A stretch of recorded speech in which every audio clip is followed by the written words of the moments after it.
Hi, my name is Heather Konold. I am a COO, Managing Director of Grossman Ventures, a new VC company that we're very excited about.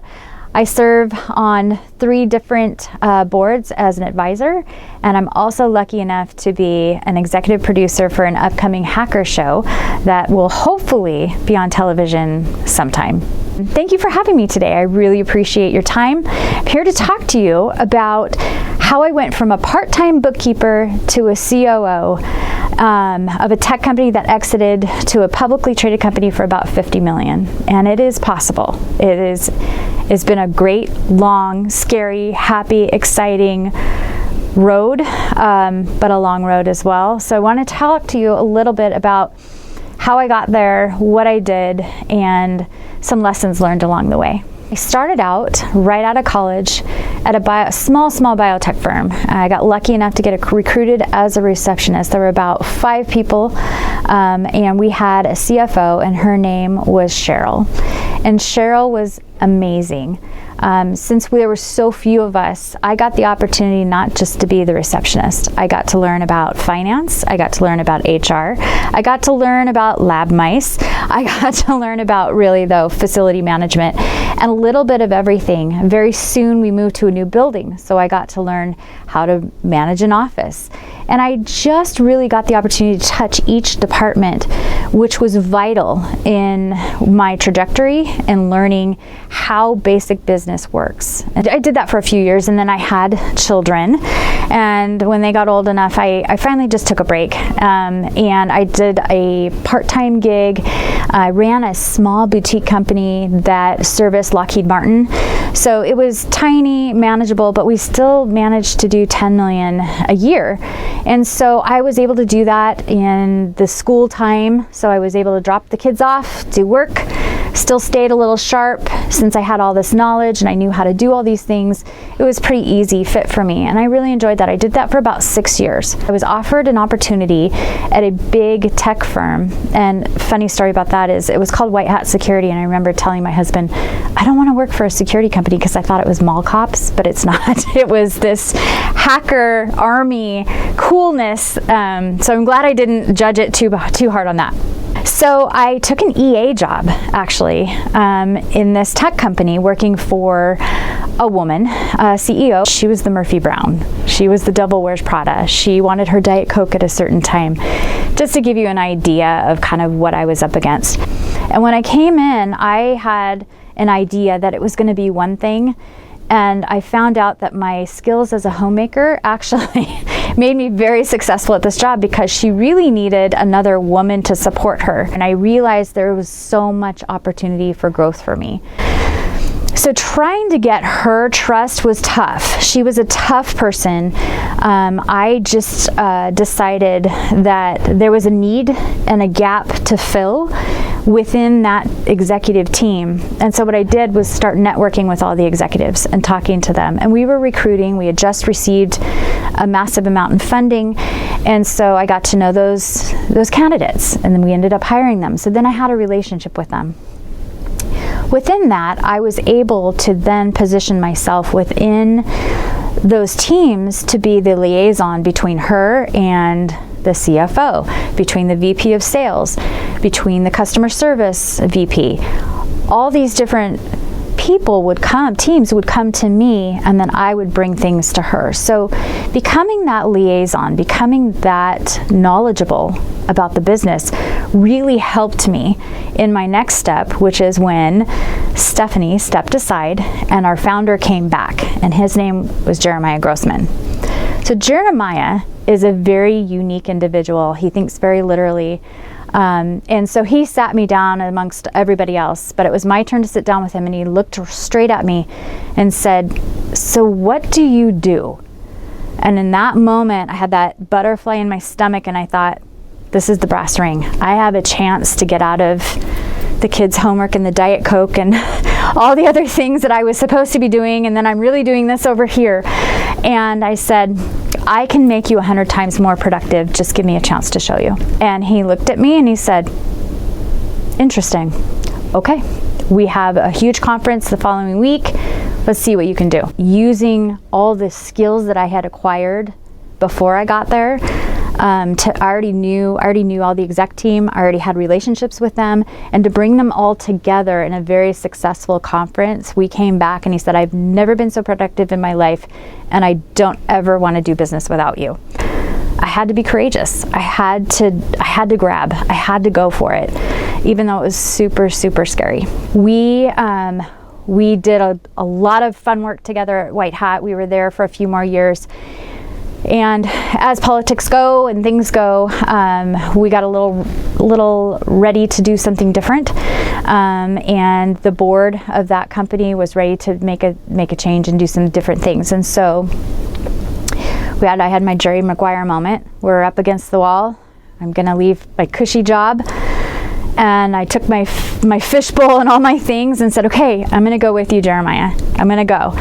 And we jumped off and we decided to consult for a small Israeli company that needed help with presence in the United States, and they did ransomware. So I was sent in to do the business deal. And so we had worked for them for a little while. It was time to renegotiate a contract. And I was sent in to meet with the CEO and the CFO of the company. I vacillated back and forth. Am I the best negotiator? Do I have the confidence to do this? Can I do it? These guys are very powerful. They've got traction in the US. What am I gonna do? So I go in there, hour and a half, back and forth. And finally the CFO told me, "There's no way you're gonna get that amount of money." I said, "Okay, that's fine. We'll talk to your competitor." Walked out and actually called my husband and said, "I didn't get it done. I bluffed, and I don't think it worked." We got a call probably 3 hours later, and it was the CEO apologizing and saying, "We have a deal. We don't want to lose you. Both of you are so valuable to us." And I actually got them to sign twice what I was asked to get done. Taking that chance, being courageous, stepping out of your comfort zone, because I'm telling you, I hyperventilated all the way in there until I got in there and had to be, okay, this is who I am.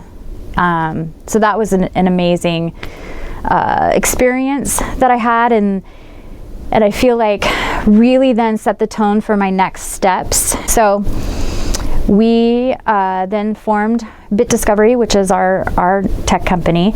I started as chief of staff, and I really had some great conversations. And what's great about Jeremiah is he does ask you, "What is it that you want?" And you know, when he first started asking me that, I was so afraid. I was so afraid to say, what is it that I want? So I told him, I said, "My ultimate goal is to be COO of your company, and I'm almost ready." And he said, "I agree." And I was like, "Oh, okay, all right." So we trudged on for a few years. I got my title change, and I took on, all of a sudden a company came out of nowhere and wanted to acquire us. I felt like I was finally on top of the mountain, planted the flag. I came from down here where I'm serving Diet Coke and trying to anticipate her at 2 o'clock in the afternoon and get her peppermint patties, to I'm working with some of the most brilliant teams going head to head in a negotiation. We got acquired, we got it done, signed, sealed, and delivered. So in this amazing journey that I've been through, I've had the opportunity to meet back up with allies and the doubters. And those doubters actually ended up as investors of the last company that we just got acquired. And one of the investors was actually the woman CEO that I started out with at White Hat. She was a very tough woman, a very respected, but she played hard in that sandbox. I wasn't sure how she would receive me. And I can tell you that she was genuinely proud of me. And that was a moment, that was a full circle moment for me, that she came back and said, "Wow, I'm really proud of you and I really respect you." It's not a matter of standing up, but it's the relationship. It's a relationship building, and you're trusting people, and you're learning how to integrate a team. And I think that a very successful executive leader understands that they're there to lead. They're not there to shine necessarily themselves. They're there to put themselves in a position with a team that makes all of us succeed. So what do we take out of all this? Some lessons personally learned from me is, the first one was learning how to teach people how to treat you. And that sounds so counterintuitive, right? When I first took the job, especially at White Hat, I thought I had to be on 24/7, and I did. Anytime that phone buzzed, I was bobbling it. My kids can talk, my husband's over here. I was focused on that phone. Family and your safety and your mental health is all way more important, because that's what's going to give you the longevity. So I did learn that lesson. It was kind of tough. I think we expect ourselves to do everything and be everything. And I think it's smart for us to realize that we can't always do that, but we can be the best that we can be. And if we set expectations for others, they'll learn to respect that. Always keep a balance, which ties in with that. So I was lucky enough to have a balance with work that my husband and I coached volleyball for about 6 years while I worked in corporate. How in the world did we do that? Balance. Luckily, I had team members that were willing for me to take off-site meetings.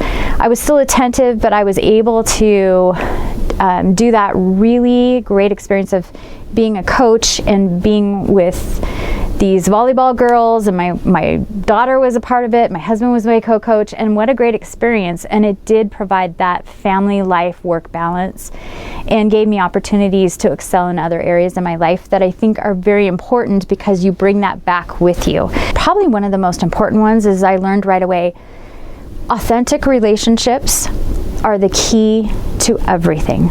If the more that you reach out, you're genuinely curious, you're figuring out how to get people to work together, that's where you're going to be successful.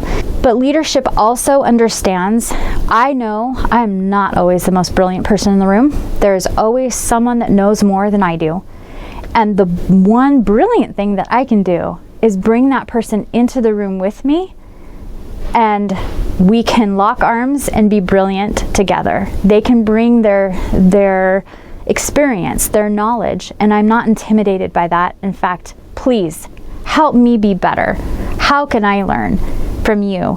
And I think those relationships, and it's more than networking, it's more than just talking to someone, it's more than all your followers on Instagram. It's really having that touch with somebody and making them feel like you care about them. So those are some lessons learned. I think that the biggest influences were Cheryl, who I mentioned early in the story. She taught me how to do a lot of the fundamental things. She believed in me, and she also taught me that being a mom is okay. Stephanie taught me a lot. And the last woman I think that really taught me a lot was our last VC. Her name was Susan Mason. She's one of the few VCs in the tech industry. And she is so smart and so sharp. And she really taught me when it was time to ask questions, when it was time to listen, and when it was time to be a little harder and to be a little tougher. But that you don't have to do that all the time. So I'm grateful for the women in my life. I'm grateful for the examples that they have provided, and so excited that to share that this trajectory isn't just for me. I'm not that special. It's for any of us, really, that want it, that can take that brass ring when it's handed to us, take the chances. Sometimes they'll work out and sometimes they won't. And bear in mind, this is a long time, but it's so worth it. The journey's worth it, the education's worth it, and it's really been fulfilling in my life. And I'm very, very appreciative that you took the time to listen to my story today.